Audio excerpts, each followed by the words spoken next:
Roberta Flack's voice has always been something of a paradox in the soul music scene. She captivated listeners by singing in a hushed, intimate tone that felt like a secret confession shared one-on-one. For those who truly heard her, there was no denying her quiet power. Yet many casual observers wondered how someone so seemingly reserved could rise to such prominence in a competitive industry built on high-volume showmanship. What hidden aspects of her journey explain her influence as a quiet storm pioneer?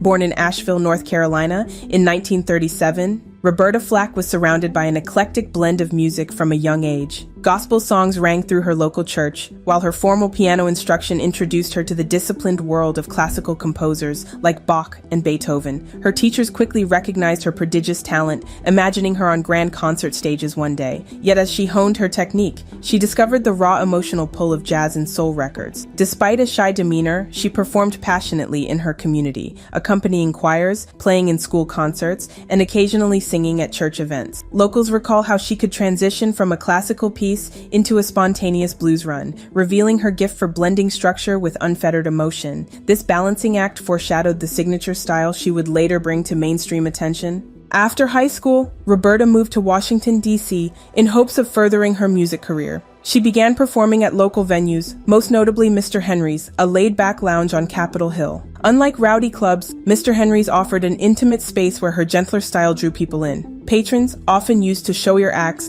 were surprised to find themselves captivated by a vocalist who whispered more than she belted. Word of her talent spread quickly, and soon industry insiders were curious about the woman defying the era's high-decibel trend. Before long, she signed a recording contract, a crucial step that propelled her into the same orbit as established soul luminaries. Critics remarked on how her calm confidence stood out in a field typically dominated by larger-than-life personalities. Although she had already recorded some material, Roberta's star truly ascended when director Clint Eastwood selected her version of The First Time Ever I Saw Your Face for his film Play Misty for Me in 1971. The track, marked by her breathy delivery and unhurried tempo, swiftly caught the attention of radio stations. The song soared to #1, earning her a Grammy and introducing her unique vocal approach to the masses. At a time when soul was often defined by powerful shouts and dramatic climaxes, Roberta's tenderness felt revolutionary. Listeners were struck by the vulnerability she showcased, which some described as letting them in on a private conversation. This accomplishment also sparked a broader discussion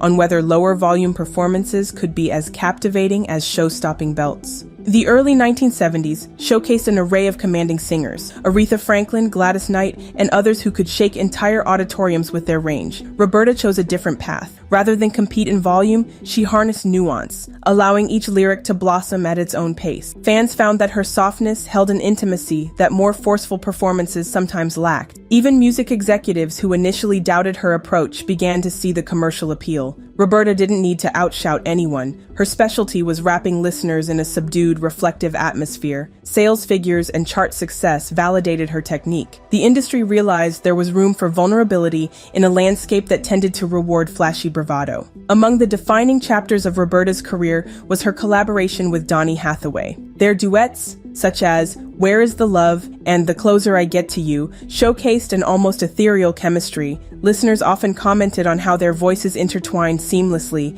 as though they were two halves of a single instrument. Rumors circulated about the depth of their bond offstage, but both artists maintained a respectful silence on personal matters. Behind closed doors, Hathaway struggled with severe mental health issues, which eventually led him to off himself in 1979. The loss shook Roberta deeply, though she seldom spoke about it publicly. Friends noticed a heavier introspection in her music afterward, hinting at the heartbreak she endured. While she never capitalized on the tragedy, the emotional weight of Hathaway's absence subtly colored her subsequent performances. Although The First Time Ever I Saw Your Face introduced Roberta to a wide audience, Killing Me Softly with his song cemented her place in music history. Rumored to have been inspired by Don McLean, the track earned international success, topping charts worldwide. Fans were enthralled by her gently confessional style, noting that she conveyed a wealth of emotion with minimal volume. The song garnered numerous accolades and became a cultural touchstone. Over the years, covers and samples, from the Fugees' 1996 rendition to countless lounge versions,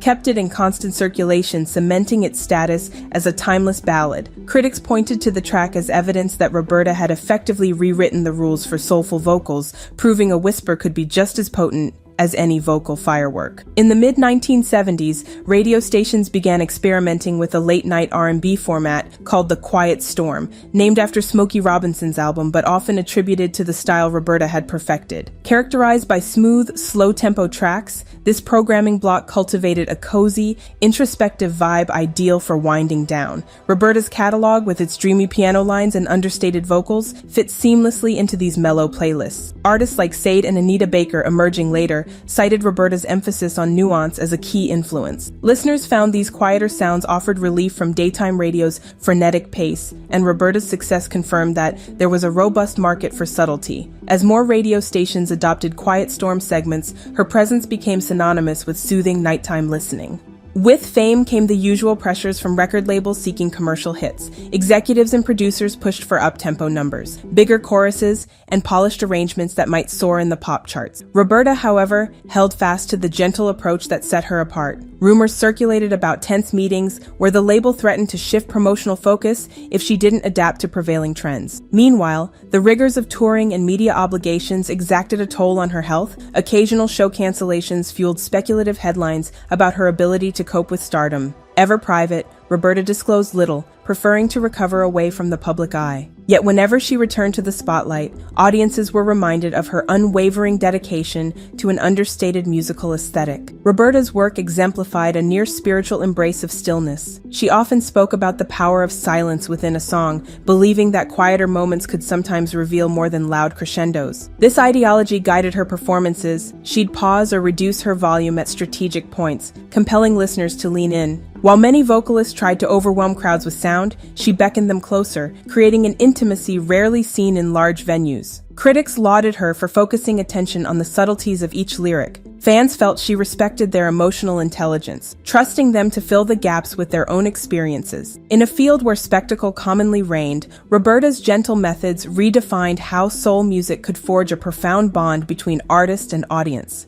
Though she never again matched the colossal commercial peaks of her early hits, Roberta continued to record and perform. She collaborated with various artists, occasionally adopting elements of contemporary R&B production while maintaining her core emphasis on restrained, emotive storytelling. Those who attended her later concerts remarked that her stage presence had matured into something more reflective, as though every lyric carried the accumulated wisdom of her life's triumphs and heartbreaks. She stayed largely out of the gossip columns, offering few details about her personal life. This reticence enhanced her mystique, but it also fueled speculation. Was she tired of the business, struggling with health concerns, or simply content to let her music speak for itself? In truth, it appeared that Roberta valued the personal space needed to preserve the gentleness central to her artistry. Over time, Roberta's limited appearances led to whispers about her well-being. More recently, reports emerged suggesting she was contending with ALS, a condition that gradually undermines muscle control. Fans reacted with an outpouring of support, reflecting on decades of emotional resonance in her music.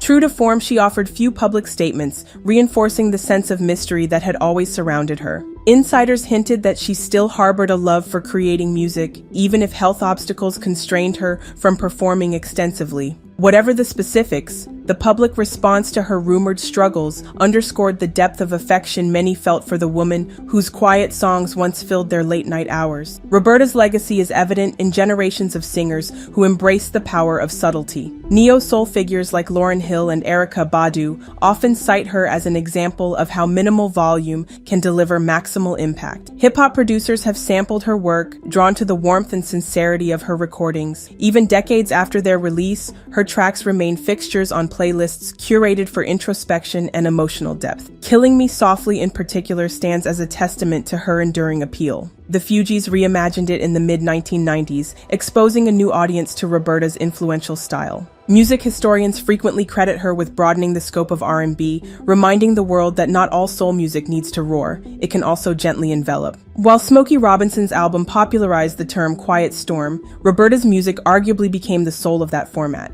Late-night radio blocks dedicated to soft, relaxed grooves naturally gravitated to her catalog. Listeners seeking refuge from daytime clamor found solace in her dreamlike, piano-driven melodies. Her approach demonstrated that commercial success could be achieved without sacrificing nuance or sincerity. Even now, quiet storm-inspired segments persist, both on traditional radio and streaming platforms. They continue to offer a respite for people craving an escape from modern-day noise. Her influence reverberates in these sonic spaces, proving that the subtle strength she championed remains as relevant today as it was when she first seduced the airwaves. Roberta Flack's career is a vivid reminder that soul music can thrive in the quietest moments. In an industry often driven by spectacle, she stood firm in the belief that truth could be conveyed with a whisper. Her trajectory from a reserved pianist in North Carolina to a Grammy-winning icon demonstrated that emotional sincerity can eclipse even the loudest fireworks. Though personal challenges, industry pressures, and rumors of declining health have marked her later years, her influence shows no sign of fading. Her ballads continue to soothe, reflecting a legacy built on authenticity rather than theatrics. For every listener who ever leaned closer to hear her gentle confessions, Roberta's voice endures as a softly glowing beacon, guiding us back to the notion that sometimes the most captivating storms are the ones stirred by a quiet breeze.